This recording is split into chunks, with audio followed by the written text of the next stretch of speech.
Friends, I hope आप सब लोग अच्छे होंगे और आप लोगों का एग्ज़ाम भी अच्छा जा रहा होगा। और आज जिन बच्चों का भी MPSC 007 का एग्ज़ाम था वो मुझे कमेंट करके ज़रूर बताएं कि आप लोगों का एग्ज़ाम कैसा गया, और साथ ही साथ ये भी बताएं कि आपको नेक्स्ट वीडियो किस एग्ज़ाम कोड पे चाहिए। लाइक कि जो MPSC 008 है, या किसी मेरे सब्सक्राइबर ने मुझे बोला है तो मैं उनके लिए स्पेशली ये वीडियो बना रही हूँ। अगर आपको भी किसी और कोड का क्वेश्चन पेपर चाहिए या इंपॉर्टेंट क्वेश्चन विद आंसर चाहिए तो आप लोग मुझे कमेंट करके ज़रूर बताएं, ठीक है।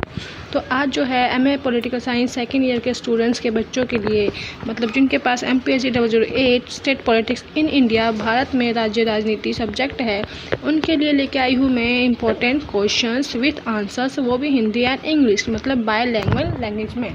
मतलब अगर चाहे आप हिंदी मीडियम में हो या इंग्लिश मीडियम में हो, आपको कहीं और जाने की ज़रूरत नहीं है, आपको इस वीडियो में सारा कंटेंट मिल जाएगा। ये जो भी क्वेश्चंस वगैरह मैंने सेलेक्ट किए हैं ना, ये क्वेश्चंस जो है ना प्रीवियस ईयर क्वेश्चन के बिहाफ पे है। मतलब जो मैंने ना 2015 से 2024 तक के सारे प्रीवियस ईयर क्वेश्चंस पेपर अच्छे से एनालाइज किया है, एंड देन उनके बाद जो भी इंपॉर्टेंट क्वेश्चंस लगे मुझे, जो एग्ज़ाम ओरिएंटेड है और जो मोस्टली रिपीटेड हो रहे हैं, चाहे क्वेश्चन सेम ना हो लेकिन उस क्वेश्चन का जो होता है ना, एक क्वेश्चन को अलग अलग पूछने का तरीका, तो उस ईयर को मैंने मेंशन किया है। लाइक आप ये क्वेश्चन देख सकते हो, जो फर्स्ट क्वेश्चन है, इस क्वेश्चन के आगे ना मैंने ईयर रिपीट किया है कि ये क्वेश्चन किस किस ईयर में रिपीट हुआ है। अब जैसे मान लो 2023 और 2021 में जो ये क्वेश्चन है ना, सेम ऐसा ही नहीं आया होगा कि भारतीय संघवाद की प्रकृति पर चर्चा कीजिए। एज इट इज़ सेम जो है सारे ईयर्स में रिपीट, मतलब टॉपिक रिपीट हुआ है, मतलब इस टॉपिक से क्वेश्चन आए, ऐसा नहीं कि सब ईयर में जो है सेम क्वेश्चन हो। तो मैं रिलेटेड क्वेश्चंस लेके आई हूँ प्रीवियस ईयर क्वेश्चन के बेस पर। तो चलो हम अपने वीडियो स्टार्ट करते हैं। फर्स्ट क्वेश्चन जो है ना, सॉरी गाइस, यहाँ पे दिल्ली में बहुत बारिश हो रही है तो पीछे बारिश का नॉइज़ तो आएगा ही। अगर ज़्यादा नॉइज़ आ रहा है तो उसके लिए सॉरी। बाकी कंटिन्यू करते हैं वीडियो। भारतीय संघवाद की प्रकृति पर चर्चा कीजिए। मतलब जो भारत में फेडरलिज्म सिस्टम चल रहा है ना, उसके बारे में हमें बताना है, उसके नेचर के बारे में बताना है। ये जो क्वेश्चन है ना, ये जो क्वेश्चन 2014, 17, 21 और 23 में भी आया है।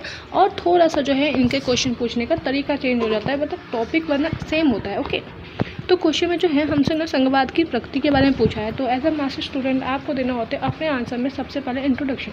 तो इंट्रोडक्शन में आप क्या दोगे, जो भी क्वेश्चन में पूछता है ना उसके बारे में हमें थोड़ा सा इंट्रोडक्शन देना होता है कि आगे हम आने वाले आंसर में क्या लिखने वाले हैं, उसको जो है हमें इंट्रोडक्शन में शॉर्ट में लिखना होता है। तो हम बताएंगे कि भारतीय संविधान का जो सिस्टम है फेडरलिज्म, वो होता क्या है। भारतीय संविधान एक ऐसा संघात्मक ढांचा प्रस्तुत करता है जो एकात्मक और संघीय विशेषताओं का संयोजन है। The Indian Constitution presents a federal system that is a blend of unitary and federal system। मतलब जो भारतीय कॉन्स्टिट्यूशन है ना, वहाँ पे ऐसा फेडरल सिस्टम है जहाँ पे एकात्मक मतलब सिंगल गवर्नमेंट, और संघीय मतलब कि जो फेडरल गवर्नमेंट है, यूनिटरी और फेडरल गवर्नमेंट दोनों के आपको लक्षण देखने को मिल सकते हैं। जो संविधान निर्माता हैं उन्होंने क्यों किया ऐसा, क्योंकि देश की विविधता देखी उन्होंने, क्षेत्रीय असमानता और राष्ट्रीय एकता को ध्यान में रखते हुए उन्होंने क्या किया, एक लचीला और व्यवहारिक संघवाद निर्मित किया। मतलब जिन लोगों ने हमारे संविधान का निर्माण किया है, जिन लोगों ने हमारे संविधान को बनाया है, उन्होंने हमारे संविधान को किन किन बातों को ध्यान में रखते हुए बनाया है कि हमारे देश में जो विविधता है, मतलब कि यहाँ पे बहुत सारे लोग अलग अलग धर्म के, जाति के हैं। क्षेत्रीय असमानता मतलब आप देखते हो हर 10 कदम चलने पर जो है वहाँ के लोगों का कल्चर चेंज हो जाता है, लोगों का रहन सहन चेंज हो जाता है। और जो राष्ट्रीय एकता है, मतलब जो हमारा नेशनल वो है ना यूनिटी, उसको कंटिन्यू रखने के लिए, बनाए रखने के लिए जो है हम लोगों ने ऐसा संघवाद निर्मित किया है, ऐसा फेडरलिज्म सिस्टम अपनाया है जो व्यवहारिक हो और लचीला हो, मतलब जो लोगों की ज़रूरतों को ध्यान रखे और लोगों के हित में हो। The framers of the Constitution designed a flexible and practical federalism, keeping in mind India's diversity, regional disparities and national unities। इसलिए जो है हम संघवाद को क्या कहते हैं, क्वासी फेडरल या फिर मजबूत केंद्र वाला संघवाद भी कहते हैं। That's why hence Indian federal is often referred to the quasi federal और federal with a strong culture। अब जो है क्वेश्चन में जो है हमसे पूछा था कि संघवाद की प्रकृति क्या है, तो आपने इंट्रोडक्शन में बता दिया कि संघवाद होता क्या है। थोड़ा सा इंट्रोडक्शन दे दिया कि वो क्यों है संघवाद, हमने क्यों अपनाया है इंडिया में, और वो होता क्या। अब जो है हम उसके नेचर बताएंगे कि जो संघवाद है वो क्या है, उसकी नेचर क्या है। भारतीय संविधान में जो है शक्तियों को 2 तरीक़ों से बांटा गया है, केंद्र और राज्य। मतलब जो इंडिया की गवर्नमेंट है उन्होंने क्या किया, मतलब जो भारतीय का कॉन्स्टिट्यूशन है, इंडियन कॉन्स्टिट्यूशन, उन्होंने जो है ना पावर्स को 2 हिस्सों में कैटेगराइज किया है। एक तो स्टेट लेवल होता है और एक होता है सेंट्रल, ठीक है। जो 7वीं अनुसूची के 3 सूचियों के माध्यम से वर्णित है। मतलब ये जो चीज़ें बताई गई है ना कि जो शक्ति का विभाजन है, जो शक्ति बांटी गई है वो केंद्र और राज्यों के बीच बांटी गई है, कितनी शक्ति किसको मिली है, ये सारी चीज़ें किस में बताया गया है, 7th आर्टिकल 7वीं अनुसूची के 3 सूची में ये सारी चीज़ें डीपली बताई गई है। The Indian constitution divided power clearly between the centre and the state through 3 list in the 7th schedule. अनुच्छेद जो 1 है वो भारत को क्या बताता है, वो भारत को बताता है कि भारत जो है वो राज्यों का संघ है जो राज्यों के विलय को निषेध करता है और केंद्र की स्थिरता को मजबूत करता है। मतलब जो आर्टिकल 1 है वो क्या बताता है कि जो हमारा इंडिया है ना वो यूनियन ऑफ स्टेट है। मतलब यहाँ पे जो है सारे स्टेट जो है आपस में मिले हुए हैं, कोई भी जो है अलग नहीं हो सकता, सब एक आपस में विलय हैं। और अलग नहीं होने के कारण क्या होता है कि वो एक मजबूत रूप में दिखते हैं। इसलिए जो है हमने क्या किया है, हमने जो केंद्र सरकार है, जो सेंट्रल गवर्नमेंट है, उसको मजबूत बनाया है ताकि जो भी राज्य वगैरह है वो अलग होने की डिमांड ना करे। Article 1 describe India as a union of state which prohibits seasons and state central university. संघवाद की जो केंद्रीय प्रवृत्तियाँ है, जो केंद्र मतलब सेंट्रल जो न्यूट्रिशन है, वो हम बताएंगे कि जो भारतीय संघवाद है उसमें कई सारी विशेषताएं हैं जो कि केंद्र को राज्यों की अपेक्षा ज़्यादा शक्तिशाली बनाता है। मतलब एक तो ये है कि जो हमसे क्वेश्चन पूछा ना कि जो संघवाद है उसका वो क्या है प्रकृति, तो फर्स्ट तो ये है कि संघवाद में क्या होता है, शक्तियों का विभाजन होता है, किसके, केंद्र और राज्यों के बीच में होता है। सेकंड उसकी क्या अच्छाई है कि यहाँ पे जो केंद्र है उसको जो है राज्यों की अपेक्षा ज़्यादा शक्तिशाली बनाया गया है। मतलब जो सेंट्रल है उसको स्टेट के थ्रू, मतलब जो स्टेट है ना उसको कम पावर से और सेंट्रल को ज़्यादा पावर से, क्यों, ताकि जो स्टेट्स की गवर्नमेंट है वो अपने आप को एक अलग स्टेट बनाने के लिए डिमांड ना करने लगे। इसलिए जो है सेंट्रल गवर्नमेंट को ज़्यादा पावरफुल बनाया गया है ताकि जो सेंट्रल गवर्नमेंट है वो पूरी यूनिटी ऑफ स्टेट्स को एक बना के रखे, संघवाद फॉलो करवाए। भारतीय संघवाद में बहुत सारी विशेषता है जिसने केंद्र को राज्यों की अपेक्षा बहुत ज़्यादा शक्तिशाली बनाया है। Indian federalism includes several features that make the centre more powerful than state.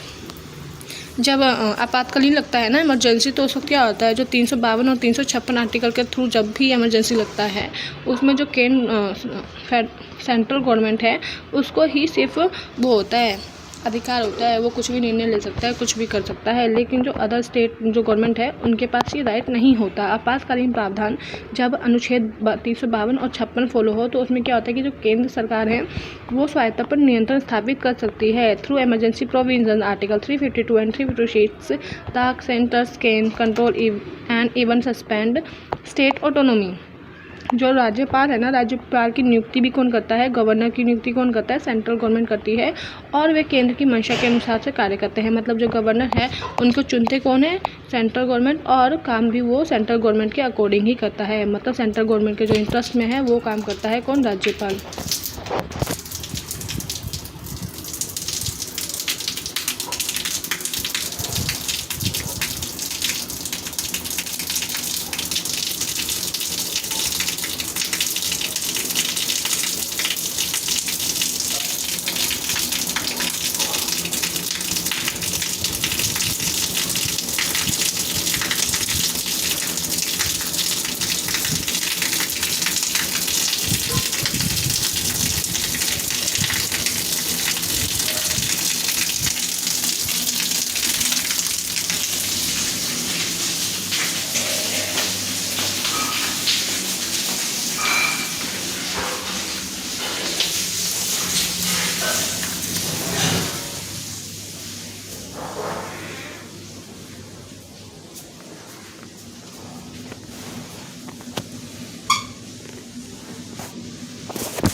Governors are appointed by the centres and may act in alignment with central interest. वो सेंट्रल इंटरेस्ट के अकॉर्डिंग जो है काम करते हैं गवर्नर्स। अखिल भारतीय सेवाएं जैसे कि IAS IPS वगैरह जो होते हैं, इन सारों को जो राज्यों में कार्यरत होते हैं उनको कौन करता है, केंद्र के अधीन रहते हैं। मतलब ये सारे जो सेलेक्टेड होते हैं ना IAS IPS वगैरह, ये जो कार्य करते हैं ना वो सेंट्रल गवर्नमेंट के अंडर रह के काम करते हैं, सेंट्रल गवर्नमेंट के उस पर चलते हैं, मतलब उनके अकॉर्डिंग चलते हैं। All Indian services such as IAS and IPS operates with state but remain under control.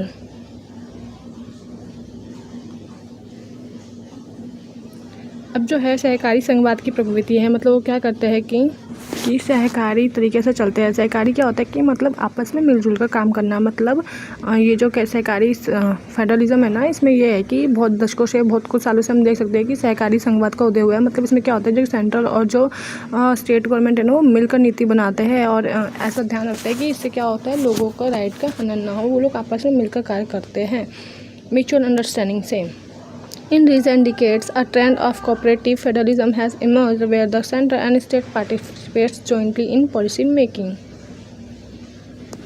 और क्या होता है, जो नीति आयोग है ना, या जीएसटी परिषद है, या फिर जो वित्त आयोग वगैरह है, ये जो संस्थाएं वगैरह है, वो क्या करती है, राज्यों की जो नीति वगैरह बनाती है उसमें इम्पोर्टेंट रोल निभाती है। जो नीति आयोग है, जीएसटी है, या जो वित्त आयोग जैसे जो भी सिस्टम वगैरह है ना, वो क्या करती है, राज्यों को एक तरीके से अवेयर करती है।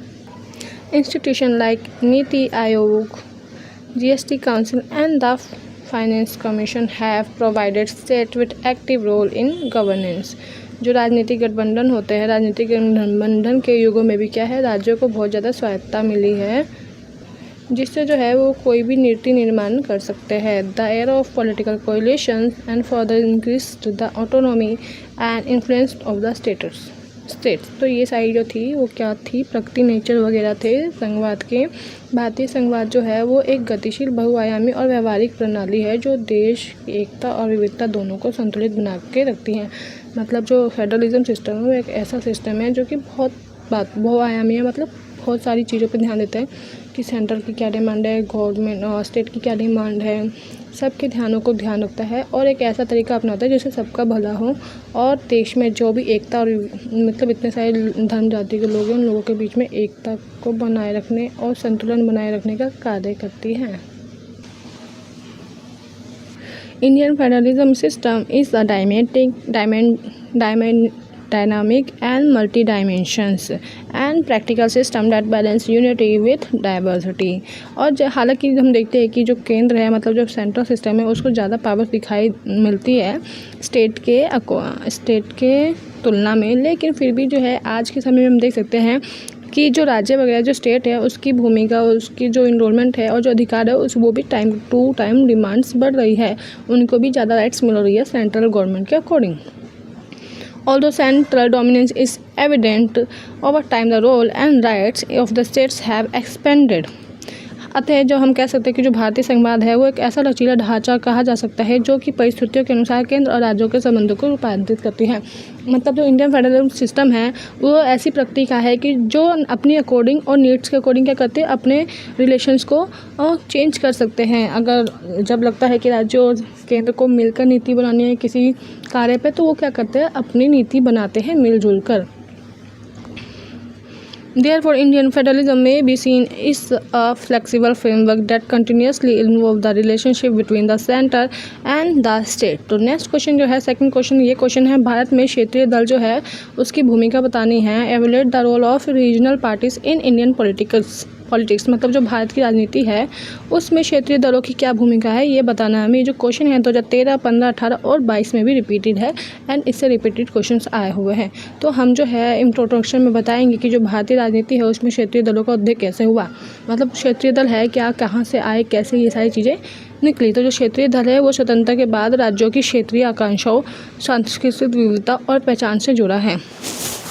मतलब जब हमारा इंडिया आज़ाद हुआ, स्वतंत्र हुआ, तो स्वतंत्र के बाद जो है हमारा भारत तो विविधता है, मतलब इतने सारे धर्म जाति के लोग हैं, तो हर क्षेत्र का अलग अलग डिमांड है, हर क्षेत्र की अलग अलग आकांक्षाएं हैं, उनकी हर चीज़ की अलग अलग एप्रिशिएशन है कि हमें ये चाहिए। हर किसी का कल्चर अलग है तो वो अपने कल्चर को प्रमोट करना चाहता है, और हर किसी की भाषा अलग है, हर कोई अपने आप को पहचान देना चाहता है। तो जो क्षेत्र वगैरह के लोग हैं ना, वो अपने अपने पहचान के लिए अपनी संस्कृति, अपनी विविधता और अपनी आकांक्षाओं को पाने के लिए क्या करते हैं, दल बनाते हैं, क्षेत्रीय दल। तो इस तरीके से जो है क्षेत्रीय दल का उदय हुआ। The rise of regional party in India politics after independence has been linked to regional aspirations, cultural diversities and linguistic identities. इन दलों ने न केवल क्या किया है कि राज्यों की विशिष्ट समस्याओं को नहीं बल्कि राष्ट्रीय मंच पर भी उठाया, बल्कि राष्ट्रीय भारतीय संघवाद को भी मजबूती किया। ये जो क्षेत्रीय दल है ना, वो ऐसा नहीं है कि जो राज्यों की जो समस्या है उसको सामने ला रहे, बल्कि उन समस्या को क्या कर रहे हैं, नेशनल मंच दे रहे हैं, एक ऐसा मंच दे रहे हैं जहाँ पे जो है ना भारतीय संघवाद को मजबूती मिले। मतलब जब लोगों की समस्याएं सामने आएगी तभी तो सेंट्रल गवर्नमेंट उस पर निर्णय लेगी ना, तो उससे क्या होगा कि जो हमारा फेडरलिज्म सिस्टम है वो और ज़्यादा इम्प्रूव होगा। This parties have not only voice the specific issues of state at the national level but also strengthen than Indian federalism system. अब जो है हम भारत में क्षेत्रीय दलों की भूमिका पढ़ेंगे कि जो क्षेत्रीय दल है उनका भारत में क्या क्या रोल है, क्या उनकी भूमिका है। तो 1967 के बाद जो है मतलब कौन कौन से क्षेत्रीय दल आए, क्षेत्रीय दल की संख्या जो है ना वो धीरे धीरे बढ़ने लगी।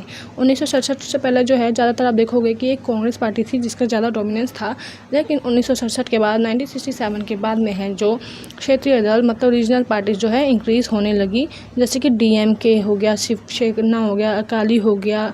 ये सारी जो दल है ना ये 1967 के बाद आया है। After 1967 the number of regional parties increase like DMK, Shiv Sena, Akali Dal etcetera. ये जो क्षेत्रीय दल है ये भाषा, जाति और स्थानीय मुद्दों के आधार पर उभरे हैं। लाइक आप जो देख सकते हो ये जो शिवसेना है, अकाली दल है, ये जो भी DMK वगैरह ना, ये किन किन चीज़ों को लेके उठे हैं, ये क्षेत्रीय भाषाओं को लेके बने हैं, अपनी जाति पहचान को लेने के लिए लोगों का पार्टिसिपेशन, मतलब जो भी स्थानीय लोगों की डिमांड्स होती है ना उसके अकॉर्डिंग जो है ये पार्टीज वगैरह है नए नए मुद्दों को लेकर सामने आए हैं। This parties emerge based on regional languages, ethnics identities and local issues को लेके जो है वह है एथनिसिटी मतलब जातीयता को लेके, उनकी पहचान को लेके उभरे हैं, उनकी भाषा को लेके, उनके लोकल इश्यूज़ को लेके जो है ये सारी पार्टीज उभरी हैं। अब जो है गठबंधन के युग मतलब गठबंधन चल रहा है, तो उसमें जो है क्षेत्रीय दल की क्या शक्ति है वो बताएंगे। गठबंधन क्या होता है कि जब एक से ज़्यादा पार्टी आपस में मिलकर सहयोग करे और सत्ता चलाए तो उसे कहते हैं गठबंधन की सरकार। 1989 के बाद क्या हुआ, केंद्र में जो है गठबंधन सरकार के दौर चालू हो गए, मतलब कि जो क्षेत्रीय दल है किंग मेकर की भूमिका में आए।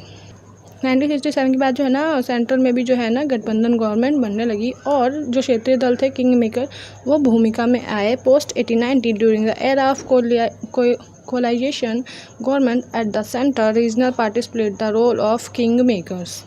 इन्होंने क्या किया, इन्होंने जो है केंद्र की नीतियों को प्रभावित किया कि इन्होंने किंग मेकर्स मतलब कि जो रीजनल पार्टीज वगैरह है उन्होंने केंद्र की नीतियों को, सेंट्रल की पॉलिसीज़ को इफ़ेक्ट किया और अपने राज्यों के लिए विशेष पैकेज तथा योजनाएं हासिल की। मतलब जो रीजनल पार्टीज़ है, जो क्षेत्रीय पार्टीज़ है, उन्होंने क्या किया, उन्होंने जो है अपनी डिमांड्स बढ़ाई और उन डिमांड्स को जो है सरकार के थ्रू अप्रूवल भी करवाया और साथ ही साथ केंद्र जो गवर्नमेंट थी, सेंट्रल गवर्नमेंट, उनकी नीतियों को इफेक्ट किया, उनकी पॉलिसीज़ को इफेक्ट किया, तभी तो उन्हें अपने राइट्स मिले जो उनकी डिमांड्स थी। They influenced central policies and secured special package and scheme for their respective states. लोकतंत्र में समय के साथ साथ जो है इनका भागीदारी बढ़ता गया, लेकिन जो है इसके कुछ ना कुछ नकारात्मक पक्ष भी देखने को मिलेंगे। अगर सकारात्मक पक्ष देखने को मिलता है किसी चीज़ का तो उसका नेगेटिव साइड भी होता है। सकारात्मक पक्ष क्या हुआ कि जो क्षेत्रीय जो मतलब रीजनल सेंटर में जो लोग हैं अपने पहचान बनाना चाहते थे, उनकी अलग अलग डिमांड थी, तो वो सारी जो डिमांड्स है वो धीरे धीरे पूरी होने लगी, लेकिन इनके जो नेगेटिव इम्पैक्ट है वो भी पड़ेंगे। पहले हम पढ़ते हैं कि लोकतंत्र में की भागीदारी कैसे हुई। जो क्षेत्रीय दल है उन्होंने हाशिए पर खड़े समूहों को राजनीति में प्रतिनिधित्व दिया। मतलब जो रीजनल सेंटर है ना उन्होंने क्या किया, जो लोग मार्जिनलाइज्ड कम्युनिटीज़ थी, मार्जिनलाइज्ड कम्युनिटीज़ कौन आते हैं, ऐसे लोग जो गरीब है, जो हाशिए पर समुदाय में नहीं है, मतलब उनको ऐसे राइट्स नहीं है, उनके साथ भेदभाव होता है, इनजस्टिस होता है। लाइक आप देख सकते हो इसमें कौन कौन आते हैं, फार्मर्स हो गई, फीमेल्स हो गए, गरीब हो गए और अनुसूचित जाति जनजातियाँ हो गई, जिनको अक्सर छुआछूत या फिर कुछ भी रीजन्स की वजह से जो है हम लोग हाशिए पर रखते हैं। तो उन लोगों को क्या हुआ, उनको जो है पॉलिटिक्स में रिप्रेजेंटेशन का मौका दिलाया गया, किसके थ्रू, क्षेत्रीय दलों के थ्रू। तो ये तो इसके सकारात्मक पॉइंट हो गए हैं ना। हालांकि जो कभी कभी क्षेत्रीय दल है ना वो अस्मिता को लेकर अधिक बढ़ावा देते हैं और देश की चुनौती दे देते हैं, और लेकिन कभी कभी इसका नेगेटिव इम्पैक्ट क्या है। पॉजिटिव तो ये है कि जो हाशिए पे लोग हैं उनको वो पॉलिटिक्स में रिप्रेजेंट करते हैं, लेकिन नेगेटिव इम्पैक्ट क्या है कि वो जो है उनको बहुत ज़्यादा सीरियस ले लेते हैं और उनको इतना ज़्यादा बढ़ावा दे देते हैं कि क्या होता है कि फिर देश की एकता को चुनौती मिल जाती है। लोग जो है आंदोलन कर देते हैं कि अब जो है हमें अलग राज्य चाहिए, ऐसे ऐसे डिमांड्स कर देते हैं। However sometimes this party explicitly promote regional identities जिससे क्या होता है कि चैलेंजेस आते हैं नेशनल की यूनिटी को लेकर। तो एट द एंड हम क्या कह सकते हैं कंक्लूजन में कि जो क्षेत्रीय दल है वो भारत की राजनीति का अभिन्न अंग बन चुका है। जो रीजनल पार्टीज वगैरह है वो भारत की राजनीति में एक बहुत ज़्यादा इंपॉर्टेंट पार्ट है, जो राज्यों की आवाज़ को सशक्त बनाते हैं। जो राज्य इस स्टेट की मांग होती है ना, उसको जो है सेंट्रल गवर्नमेंट तक पहुंचाते हैं। Regional parties have become an internal part of Indian politics empowering state voice. हालांकि जो है इनमें संचालन और संतुलन और उत्तरदायित्व का पालन आवश्यक है। जो चीज़ें चल रही है रीजनल पार्टीज़ वगैरह, तो इनके सेंट्रल और स्टेट गवर्नमेंट के बीच में जो है बैलेंस होना और रिस्पॉन्सिबिलिटी होना बहुत ज़रूरी है। वो इस तरीके से कोई भी कार्य करे कि किसी अदर कम्युनिटी को नुकसान ना हो। However balance and responsibility are essential in their functioning. जो नेक्स्ट क्वेश्चन है ना, क्वेश्चन नंबर 3, उसमें यह है कि जो केंद्र और राज्य है, तो स्टेट और सेंटर है, उनके रिलेशंस के बारे में हमें बताना है फाइनेंशियल नेचर को लेके। मतलब केंद्र और राज्य है उनके बीच वित्तीय प्रगति का विश्लेषण करना है। ये जो क्वेश्चन है 2011, 16, 20 और 23 में भी जो है इससे रिलेटेड क्वेश्चन आया था। तो हम जो है इंट्रोडक्शन में बताएंगे कि जो सेंट्रल और स्टेट गवर्नमेंट है उनके भी शक्तियों का तो विभाजन है ही, लेकिन साथ के साथ जो है फाइनेंशियल मैटर्स भी डिवाइडेड है कि किस फाइनेंशियल टॉपिक पे जो है गवर्नमेंट नीति मतलब सेंट्रल गवर्नमेंट बना सकती है, और किस फाइनेंशियल जैसे फाइनेंस टॉपिक पे जो है सेंट्रल गवर्नमेंट बना सकती है। जैसे होता है ना कि हम वित्त विधेयक जो है सिर्फ लोकसभा में पास कर सकते हैं, राज्यसभा में नहीं ला सकते, उसको प्रेजेंट नहीं कर सकते, सिर्फ मंजूरी के लिए ले जाते हैं, नाम मात्र के लिए। तो ऐसे ही होता है कि जो शक्तियाँ वगैरह है ना, शक्ति निर्णय लेने की शक्ति के साथ साथ फाइनेंशियल संसाधनों पर भी जो है मतलब जो फाइनेंशियल संसाधन क्या हुए, पेट्रोल हो गए और क्या हो गया, डीजल हो गया, लकड़ी हो गए, ये सारी जो है संसाधन है, तो इनके बंटवारों पर भी जो है वित्तीय डिवाइडेशन किया गया है। India's federal structure is based not only on the division of powers but also on the division of financial resources between the centre and states. Okay, वित्तीय संबंधों की प्रकृति ये निर्धारित करती है कि किस स्तर पर सरकार को कितना राजस्व मिलेगा और किसके पास कितना व्यय होगा। ये जो हमारे पास ये है ना फाइनेंशियल नेचर, तो इसके बारे में हम ये बताएंगे। जो वित्तीय संबंध है ना फाइनेंशियल नेचर, जो हमें क्या बताता है कि जो स्टेट गवर्नमेंट है और जो सेंट्रल गवर्नमेंट है किसके पास कितना टैक्स कलेक्ट करने का राइट है और कौन कितना खर्च कर सकता है। ये सारे राइट्स जो है अलग अलग दोनों को बांटे गए हैं। The nature of financial relation determines how much revenue each level of government receives and what power they hold over expenditures. मतलब स्टेट और गवर्नमेंट के पास अलग अलग राइट है कि वो किस तरीके से जो है टैक्स वसूल कर रहे हैं और किस तरीके से उस टैक्स को किसी और चीज़ पर खर्चा कर रहे हैं, मतलब देश की भलाई के लिए। भारत में केंद्र राज्य वित्तीय संबंधों की प्रकृति, मतलब जो केंद्र और सेंट्रल है उन दोनों के बीच में क्या रिलेशंस है वो बताएंगे हम। कि जो संविधान के अनुसार कराधान अधिकारों में केंद्र को अधिक शक्तियाँ दी गई है जबकि राज्यों के पास व्यय करने की अधिक जिम्मेदारी होती है। मतलब जो संविधान है उसके अकॉर्डिंग जो है जो सेंट्रल गवर्नमेंट है उनको ज़्यादा पावर्स दी गई है, बहुत ज़्यादा, लेकिन जो राज्य है उनके पास खर्चा करने की जिम्मेदारी अधिक होती है क्योंकि राज्य को जो है डेवलपमेंट करना होता है अपने स्टेट का।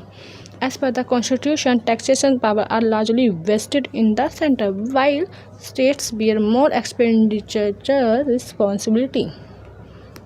इससे क्या होता है जो फाइनेंशियल इम्बैलेंस है ना वो बढ़ जाता है और ऊर्ध्वाधर और समतल दोनों किस तरीके से both vertical and horizontal financial imbalance हो जाता है।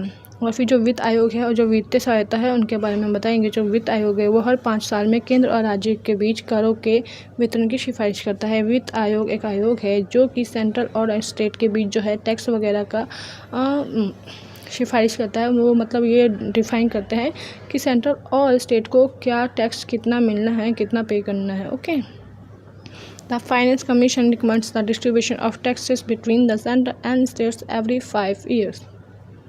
हालांकि कई बार जो है राज्यों को आयोग की सिफारिशों में पक्षपात महसूस होता है। मतलब जो ये वित्त आयोग है वो जो अपना निर्णय सुनाता है उससे क्या होता है कि जो स्टेट गवर्नमेंट है उनको ऐसा लगता है कि जो वित्त आयोग है वो सेंट्रल गवर्नमेंट का सपोर्ट कर रहे हैं।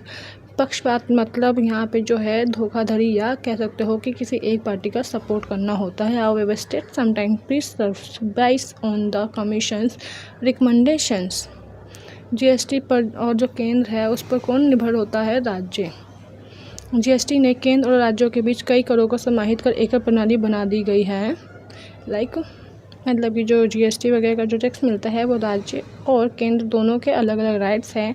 GST unified many central and state taxes into a single tax structure. हालांकि जो इससे ट्रांसपेरेंटी है वो बड़ी है और जो स्टेट्स वगैरह है उसके जो कहते हैं ना स्वतंत्रता वगैरह है उन चीज़ों पर असर पड़ा है कि वो किसी भी नीति को जल्दी से स्वतंत्र बनाने के लिए इतने कारगर नहीं है जितने पहले थे। While transparency has increase state independent tax power has reduces. So at the end हम कंक्लूजन में बता सकते हैं कि जो भारत में जो है सेंट्रल और स्टेट गवर्नमेंट है उनके बीच जो है फाइनेंस को लेके जो है इनबैलेंस बना रहता है। अब जो स्टेट है वो एक किसी न किसी तरीके से सेंट्रल पर डिपेंडेंट होती है। India central state financial relation reflect an imbalance and dependency. जो वित्तीय संघवाद है उसको मजबूत करने के लिए क्या ट्रांसपेरेंटी ट्रस्ट एंड कॉपरेशन की भावना बहुत आवश्यक है। मतलब जो दोनों के बीच में वित्तीय संघवाद फेडरलिज्म होना चाहिए, उन लोगों के बीच क्या होना चाहिए, ट्रांसपेरेंटी होनी चाहिए, ट्रस्ट होना चाहिए एंड कॉपरेशन आर एसेंशियल। जो नेक्स्ट क्वेश्चन है, क्वेश्चन नंबर 4 है, वो भारत की राजनीति में जाति की भूमिका पूछी हुई है। ये जो क्वेश्चन है ना इससे रिलेटेड क्वेश्चन जो है 2012, 15 एंड 18, 23 में भी आया हुआ है। भारत में राजनीति का जो इन्रोलमेंट है वो तो आप सबको पता ही है कि किस तरह जो राजनीति में जो है जाति का प्रभाव और प्रभुत्व बढ़ता जा रहा है। Analyse the role of caste in state politics in India. Introduction में हम बताएंगे कि जो जाति है वो भारतीय समाज की बहुत ज़्यादा मतलब बहुत पुराने टाइम से एक सोशल स्ट्रक्चर चलता रहा है जिसने क्या किया है, राजनीति में गहरा प्रभाव डाला है। जो जाति है वो आज का जन्म नहीं हुआ है, जाति आज नहीं उत्पन्न हुई है। बहुत पुराने समय से जो है एंशियंट टाइम से जो है जाति हमारे सोशल स्ट्रक्चर में है और इसका जो इम्पैक्ट है वो पॉलिटिक्स पर बहुत डीप इम्पैक्ट पड़ता है। Caste is an ancient social structure in Indian society that has had a deep impact of politics. After independence लोकतंत्र के जो फैलाव है उसके साथ साथ क्या हुआ, जाति आधारित पहचान ने राजनीतिक शक्ति का माध्यम बनना शुरू कर दिया। मतलब आज़ादी के बाद डेमोक्रेसी की डिमांड हुई और डेमोक्रेसी के साथ साथ जो है जाति के आधार पर भी जो है राजनीति शुरू हो गई। लोगों ने क्या करना शुरू कर दिया, जाति के नाम पे अपनी पार्टी बनानी शुरू कर दी और जाति के नाम पे जो है वोट्स मांगने शुरू कर दिए। After independence with the spread of democracy caste based identity began to serve as a means of gaining political power. अब जो है हम राजनीति में राज्य की राजनीति जो है स्टेट पॉलिटिक्स जो है उसमें जो है हम जाति का इन्वॉल्वमेंट बताएंगे। Involvement of caste politics in state. जो राजनीतिक है वो गतिशीलता का साधन है। कैसे, जो पिछड़े वर्ग है, जो दलित समुदाय है, उन्होंने क्या किया, जाति को एकजुटता और राजनीतिक सशक्तिकरण के औजार के रूप में बनाए हैं। मतलब जो ये बैकवर्ड क्लासेस के लोग हैं, जो दलित कम्युनिटीज़ वगैरह हैं, उन्होंने क्या किया, उन्होंने जाति के आधार पर जो है अपनी डिमांड स्टार्ट कर दी। वो एकजुट हो गए, उन्होंने यूनिटी बना ली और राजनीति जो है उनको उन्होंने अपना एक औजार बना लिया राइट्स लेने के लिए। जाति के आधार पर जो है वो अपने राइट्स मांगने लगे और राजनीतिक सशक्तिकरण के औजार के रूप में जो है उन्होंने जाति को प्रयोग किया। Backward classes and Dalit communities have used caste as a tool. देखो उन्होंने कास्ट को एक टूल की तरह यूज़ किया, किसके लिए, पॉलिटिकल एम्पावरमेंट पाने के लिए। जो मंडल आयोग था जिसकी सिफारिश जो है मंडल जी ने की थी, उन्होंने 1980 में क्या किया था, सिफारिश की थी, जो ओबीसी वगैरह है उनके लिए रिजर्वेशन मांगा था 27%। मतलब जो मंडल आयोग के संस्थापक थे वो कहते हैं कि अब जो ओबीसी वगैरह है वो भी समाज में पिछड़े रह गए हैं और उन लोगों को भी जो है संविधान में 27% तक का रिजर्वेशन मिलना चाहिए, जैसे कि एसटी एंड एससी वगैरह को मिलता है। तो उन्होंने क्या किया, जाति के नाम पे ही तो राजनीति हुई ना ये। After the Mandal commission 1918 OBC emerged as a decisive force in politics। धीरे धीरे जो है जातीय दल बढ़ने लगे और फिर उन्होंने नेतृत्व करना शुरू कर दिया जाति के आधार पर। जाति के आधारित जो पार्टीज वगैरह है इंडियन में वो है बीजेपी, आरजेडी और एसपी। बीजेपी जो है पिछड़े वर्गों के लिए है, एसपीआई भी, ये सारी जो पार्टीज वगैरह है ना ये जाति के आधार पर बने हुए हैं। ये लोग क्या, ये पिछड़े समूह के या दलितों के लिए ये पार्टीज वगैरह बनाए हैं और ये लोग उन्हीं के राइट्स के लिए लड़ते हैं। जाति आधारित जो दल है बीएसपी, आरजेडी, एनएसपी, इन लोगों का उदय हुआ और इन्होंने क्या क्या विशेष जाति समूहों का प्रतिनिधित्व किया। मतलब जो बैकवर्ड क्लासेस के लोग थे, स्पेसिफिक कास्ट, उन ग्रुप का जो है रिप्रेजेंटेशन किया। इन दिनों ने न केवल सत्ता प्राप्त की, मतलब इन्होंने नीतियों को भी जातीय हितों की ओर मोड़ा। मतलब ये नहीं है कि इन्होंने सिर्फ जाति के नाम पर सत्ता ले ली कि हम जो है इस जाति के लोग के लिए लड़ेंगे, साथ ही साथ जो है इन्होंने उस जाति के हितों के लिए क्या किया, नीतियाँ बनाना शुरू कर दी और सेंट्रल गवर्नमेंट को भी फोर्स करना स्टार्ट कर दिया। This party is not only again power but also directive policies towards caste interest. और धीरे धीरे जो है जाति समीकरण जो है वो फैलने लग गया, चुनावी गणित में अपना रूप दिखाने लग गया। मतलब कि जो प्रत्याशी है उनका चयन, सीट का टुकड़न और गठबंधन सब जो है जाति समीकरणों के अनुसार होने लग गया। मतलब आप देखो कि आज भी जब वोटिंग वगैरह होती है तो मान लो अगर दिल्ली में वोटिंग हो रहा है ना, तो आप देखोगे कि गांधीनगर जो एरिया है वहाँ पे ज़्यादा हिंदू लोग रहते हैं, तो वहाँ से गवर्नमेंट क्या करती है, वहाँ से हिंदू प्रतिनिधित्व को खड़ा करती है। और जो अजीत नगर है जैसे, तो वहाँ पे जो है मुस्लिम कम्युनिटी ज़्यादा रहती है, तो वहाँ पे वो क्या करते हैं, वो मुस्लिम प्रतिनिधित्व को खड़ा करते हैं। तो वहाँ पे क्या करते हैं, जातीय समीकरण अपनाते हैं चुनाव में जीतने के लिए। एरिया के लोकेलिटी के हिसाब से जो है नेता को खड़ा करते हैं, प्रत्याशियों का चयन होता है और टिकट भी उन्हीं लोगों को देते हैं धर्म और जाति के आधार पर, ताकि जो है उस जाति का जो वोट है उस व्यक्ति को पड़े और वह चुनाव जीत जाए। Candidate selection, ticket distribution and alliance are often based on caste calculations. हर राज्य में जो है एक या एक से अधिक जाति चुनावी राजनीति में दबदबा बनाती है। मतलब जो हर स्टेट है वहाँ पे क्या होता है, एक से ज़्यादा जाति होती है। मतलब ऐसा तो है नहीं कि हर स्टेट में एक ही जाति होगी, या कोई भी एक ऐसा स्टेट है जहाँ पे सिर्फ एक ही स्पेसिफिक जाति हो, ऐसा तो होगा ही नहीं। हर स्टेट में जो है ना अलग अलग कास्ट वगैरह होते हैं बहुत सारे, और उन्होंने क्या किया, उन्होंने जो है चुनाव में, राजनीति में अपना जो है डोमिनेंस स्थापित करना शुरू कर दिया, अपनी डिमांड्स मांगने लगते हैं वो हर बार राजनीति में। इस तरीके से जो है वो जातियों का प्रयोग क्या करते हैं, राजनीति में करते हैं अपना प्रभुत्व बनाने के लिए। In every state one more caste dominate electrical party. अब जो है हम जो है जाति जो समीकरण चल रहा है, जो जाति के आधार पे पॉलिटिक्स चल रही है, जो भारत की राजनीति में जो दलों का जाति का प्रतिनिधित्व हो रहा है, उसके बारे में बताएंगे कि जो इसकी जो है क्या पॉजिटिव इम्पैक्ट पड़ रहा है और क्या नेगेटिव, मतलब जातिवादी कैसे फैल रहा है। पॉजिटिव इम्पैक्ट को ये पड़ रहा है कि जो पार्टीज वगैरह है, पॉलिटिकल पार्टीज वगैरह, वो क्या कर रहे हैं, वो राइट्स मांग रहे हैं अपनी स्पेसिफिक जाति के लिए, है ना। तो क्या हो रहा है, उनको राइट्स तो मिल रहे हैं, जो वंचित समुदाय है उनको मुख्य धारा में लाया जा रहा है, उनको प्रतिनिधित्व का मौका दिया जा रहा है, उनको राजनीति में उतारा जा रहा है। लेकिन साथ ही साथ क्या होता है, ये देश में जो है जातिगत संघर्षों को बढ़ावा देता है। मतलब पॉलिटिक्स और ज़्यादा बढ़ जाती है, जाति के नाम पे सारे चीज़ें होने लग जाती हैं। Caste politics has brought many marginalized groups into the mainstream and ensured representations। लेकिन साथ ही साथ क्या होता है कि जो है सोशल ध्रुवीकरण बढ़ाता है, और जो जातिवाद संघर्ष है, मतलब जो जाति के आधार पर हर चीज़ है, कॉन्फ्लिक्ट वगैरह जो है वो देखने को मिलेगा। However, it's led to the social marginalized, polarized and caste-based conflicts। तो कंक्लूजन में जो है हम बताएंगे कि जो जाति राजनीति भारत में जो जाति राजनीति चल रही है वो एक यथार्थवादी शक्ति है। मतलब कि जो है वो रियलिस्टिक है। मतलब देखा जाए तो जाति के आधार पर जो है भारत में राजनीति चल रही है, जो ना तो पूरी तरह नकारात्मक है ना ही सकारात्मक। मतलब ऐसा नहीं है कि वो गलत है, क्योंकि जो स्पेसिफिक जाति के लोग हैं वो क्या कर रहे हैं, वो अपनी डिमांड्स को तो मांग रहे हैं, वो राजनीति में अपना प्रतिनिधित्व मांग रहे हैं। लेकिन ये दूसरे हद तक सही नहीं है, क्योंकि अगर जाति के नाम पे वोट पड़ रहे हैं, जाति के नाम पे ही हर चीज़ हो रहा है पॉलिटिक्स, तो फिर इसका जो इम्पैक्ट है वो अदर कास्ट पे या अदर जाति पे पड़ेगा। Caste is a realistic force in Indian state politics, neither entirely negative nor entirely positive. जब इसका प्रयोग समानता और न्याय के लिए होता है तो ये लोकतंत्र को गहरा बनाती है।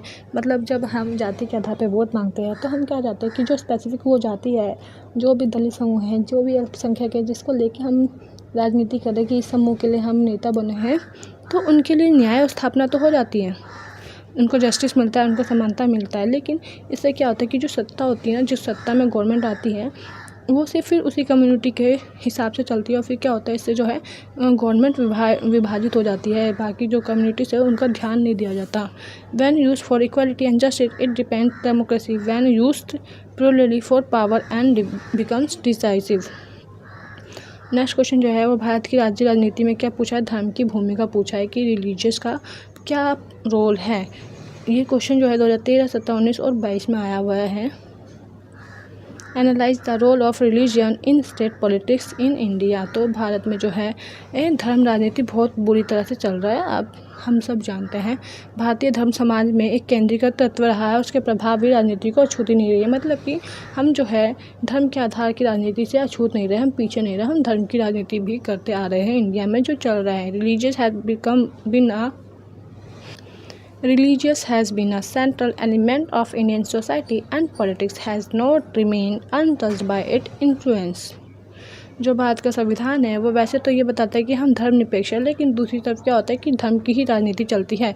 धर्म को ही एक औजार बना लिया जाता है वोटिंग के लिए, पॉलिटिक्स के लिए। हम तो ये बोलते हैं कि हम जो है एक सेकुलर स्टेट है, हमारा कोई भी धर्म राज्य धर्म नहीं है, हम लोगों का कोई राजकीय धर्म नहीं है, हम सभी धर्म को बराबर मानते हैं, सबको इक्वल राइट देते हैं। लेकिन दूसरी तरफ जब हम राजनीति में अपना नेता उतारते हैं या फिर हम किसी क्षेत्रीय हिसाब से अपने चलते हैं तो हम क्या करते हैं, हम वहाँ पर राजनीति किस हिसाब से करते हैं, धर्म के आधार पर राजनीति करते हैं, धर्म के नाम पर वोट मांगते हैं, धर्म के हिसाब से जो है सारी चीज़ें करते हैं। तो जो धर्म है उसको हम एक बहुत ज़्यादा पावरफुल टूल बना लेते हैं पॉलिटिक्स में। The Indian constitution adopt the principle of secularism but in practical आप देखेंगे जो रिलीजियस है वो एक पावरफुल टूल है इन पॉलिटिक्स। भारत में जो है, भारत के जो राज्य में है वो हम धर्म की भूमिका बताएंगे कि भारत के राज्य में जो वो है रिलीजियस, उसका क्या इन्रोलमेंट रहा है।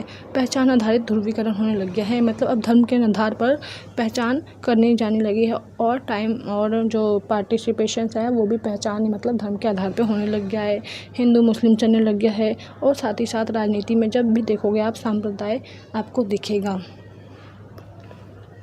धार्मिक पहचान में क्या हुआ कि अनेक बार जो मतदाय होते हैं वो संप्रदाय के आधार पर विभाजित हो जाते हैं। मतलब जब हम भी वोट देते हैं तो हम भी ये देखते हैं कि हम जो है अपने पार्टी या अपने जात के इंसान को, अपने धर्म के इंसान को ही वोट देंगे। मान लीजिए अगर गवर्नमेंट के लिए जो है सेंट्रल गवर्नमेंट के लिए हिंदू और मुस्लिम के दो अलग अलग नेता खड़े होंगे तो हम जो है अगर हिंदू है तो हम ये सोचेंगे कि हम हिंदू नेता ही चुने ताकि वो हमारे हितों की रक्षा करे। तो हम भी क्या करते हैं, संप्रदाय के आधार पर क्या करते हैं, वोट देने लगते हैं। Religious identity has over divided voters along communal lines.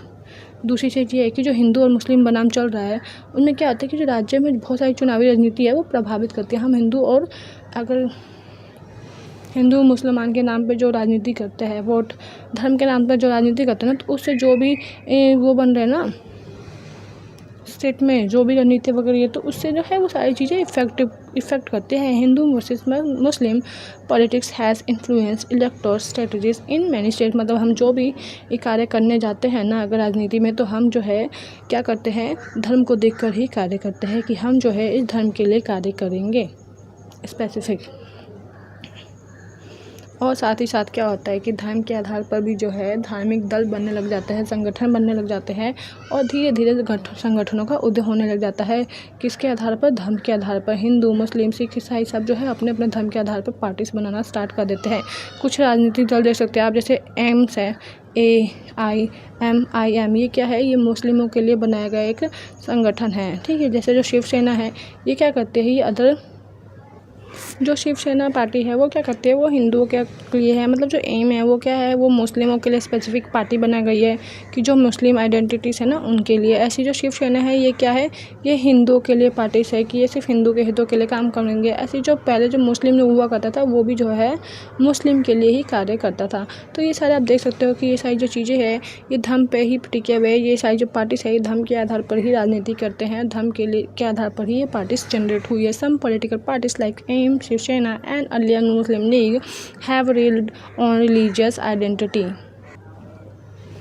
ऐसे ही जो RSS जो संगठन है, राष्ट्रीय संघ समुदाय है आई थिंक, वो जो संगठन है वो क्या करते हैं, सामाजिक और राजनीतिक एजेंडा को धार्मिक संदर्भ में प्रस्तुत करते हैं। मतलब वो जो भी टॉपिक्स लाते हैं, पॉलिटिकल हो या सोशल हो, वो उसको एजेंडा बना के क्या करते हैं, धर्म से रिलेटेड जोड़ देते हैं। Organisation like RSS also present socio political agendas in religious context. वो रिलीजियस कॉन्टेक्स्ट में जो है उसको प्रेजेंट करते हैं। जो अल्पसंख्यक है अब उनके नाम पे राजनीति होने लग जाती है, वोट बैंक माना जाता है। मतलब जो समुदाय में कम संख्या में जैसे ST SC या OBC हो गए तो उनके ही कैंडिडेट खड़े किए जाते हैं और उन्हीं के आधार पे वोट मांगे जाते हैं कि हम जो है अनुसूचित जातियों को आरक्षण बढ़ा देंगे, हम OBC को भी जो है इंडियन कॉन्स्टिट्यूशन में जो है और राइट्स देंगे, हम उनके लिए रिजर्वेशन बढ़ाएंगे, उनको हर महीने इतनी पैसे देंगे, ये सारे जो है लालच दिया जाता है और फिर जो है वोट वगैरह माने जाते हैं अल्पसंख्यक के नाम पे। जो अल्पसंख्यक के धर्म में मतलब जो धर्म में जो है अल्पसंख्यक है कौन, जैसे कि जैन हो गए, बौद्ध हो गए, तो ये लोग कौन है धर्म में अल्पसंख्यक है, मुस्लिम्स वगैरह हो गए, तो इनके नाम पे जो है पार्टीज बनती है और वोट मांगे जाते हैं। धार्मिक अल्पसंख्यकों को अक्सर विशेष योजनाओं, जैसे कि योजना में आप मान सकते हो कि वो बोल देते हैं कि हम जो है इस कम्युनिटी को एसिस वगैरह को जो है हर महीने क्या करेंगे 5,000 रुपये देंगे, या फिर संरक्षण मतलब कि आप कह सकते हो रिजर्वेशन, कि हम जो है ओबीसीज वगैरह के रिजर्वेशंस बढ़ा देंगे। लाइक अभी कुछ दिन पहले देखा था जाट कम्युनिटी को लेके हुआ था कि हम जो है जाटों के लिए रिजर्वेशन की डिमांड करेंगे। या फिर जो झूठे वादे हैं या कुछ वादे किए जाते हैं कि अब जो है अगर हम गवर्नमेंट में आ जाते हैं तो हम इस कम्युनिटी को फ्री राशन देंगे, या जो है हम यहाँ पे इस एरिया में क्या हॉस्पिटल बनवाएंगे। तो धर्म के आधार पे जो है योजनाएं बनाई जाती है, संरक्षण की नीति और झूठे वादों के माध्यम से भी वोट लिया जाता है, वोट बैंक बनाया जाता है। Religious minorities are often viewed as a vote banks through special scheme protections and promises. ये जो राजनीति है वो बहुत बार असंतोष और बहुसंख्यक प्रक्रियाओं को जन्म देती है। मतलब कि लोग जो है धर्म के आधार पे वोट तो दे देते हैं, लेकिन जब वो गवर्नमेंट आती है पावर में तो फिर वो भूल जाते हैं कि उन्होंने क्या क्या वादे किए थे, फिर वो पीछे हटने लग जाते हैं।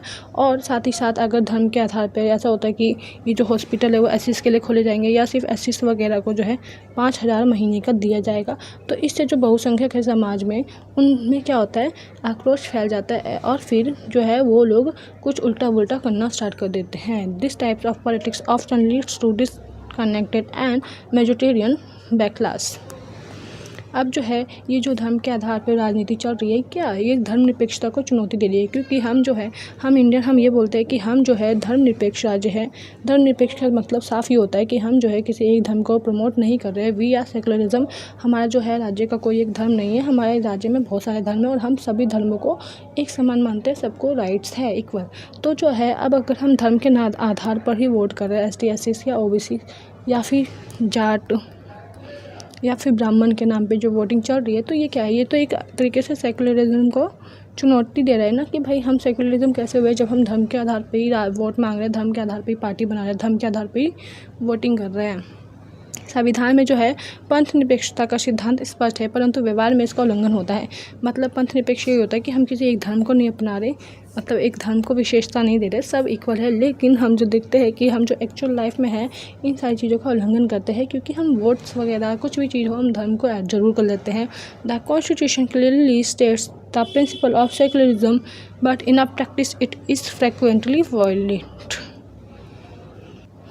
जो राज्य सरकार है वो क्या करती है, कभी कभी धार्मिक आचरणों को बढ़ावा देती है। कुछ समय पहले जो है हनुमान चालीसा को लेके बहुत बड़ा कंट्रोवर्सी हुआ था, उन्होंने क्या किया था।